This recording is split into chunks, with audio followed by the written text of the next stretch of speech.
Or raised something else, my mother-in-law added, her lips curling into a smile sharp enough to cut. The table chuckled. Forks paused mid-air, wine glasses swayed. My husband didn't look at me. I just smiled, the kind that doesn't touch the eyes. Then the CEO's wife, seated 2 chairs down, set her fork down gently. Her voice was calm, cold. Interesting. Given what just landed on my desk about your nephew, shall we discuss it now? The laughter died. I'd learned long ago that silence could be more dangerous than shouting. That night, I let the tension choke the air before anyone spoke again. It wasn't always like this. When I married Daniel, his family pretended to welcome me. They liked the polished, ambitious version of me, the woman they could parade around as proof they were modern. But the moment I started outshining their golden boy, they shifted. The digs began small, jokes, hints that my career was built on luck and flirting with the right people. At first, I brushed them off, until I found out the truth. It started with an email, not to me, but accidentally CC'd. Daniel had been applying for jobs behind my back, using my work contacts.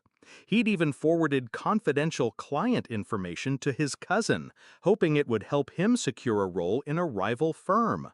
The cousin was his aunt's pride and joy. But what I couldn't ignore was the signature at the bottom of one email. "This stays between us. She can never know." The she was me. I didn't scream, I didn't cry, I studied. I dug through emails, pieced together timelines. Every login, every forwarded file, every dinner where they'd smiled in my face while using me.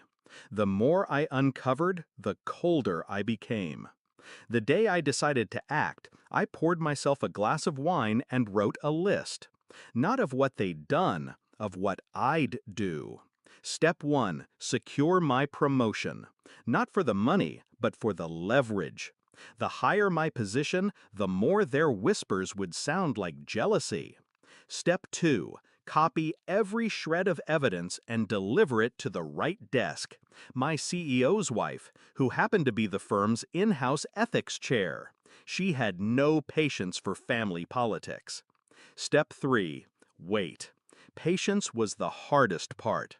For weeks, I endured more digs, more smirks across the table at family gatherings. My husband thought I was distracted with work. I was watching the noose tighten. The dinner that night was supposed to be about celebrating my promotion. They'd turned it into a roast. When his aunt leaned back and sneered, "They must have lowered the standards." I could see Daniel smirk into his drink. When his mother added her line, I caught the flicker of triumph in her eyes. But then the CEO's wife spoke. "Interesting. Given what just landed on my desk about your nephew, shall we discuss it now?" Every head turned.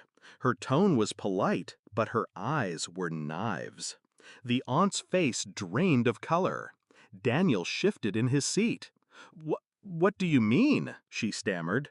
"I mean," she said, sipping her wine, "that your nephew has been caught attempting to solicit confidential company data from his wife's files, data he then shared with a competitor."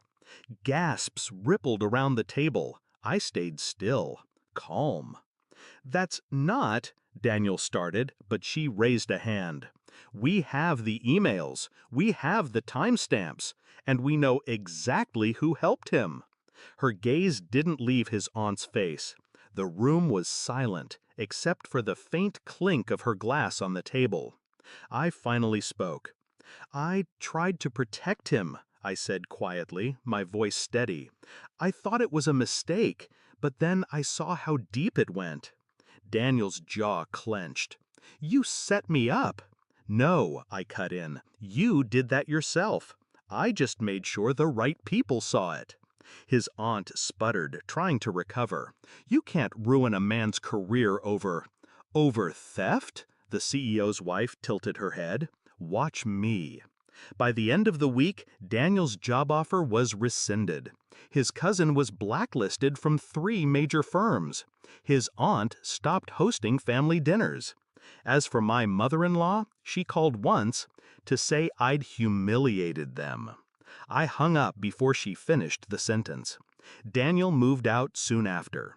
No fight, no tears, just a silence that suited us both. The funny thing about revenge is that it doesn't feel like fireworks. It feels like closing a heavy door and hearing the lock click.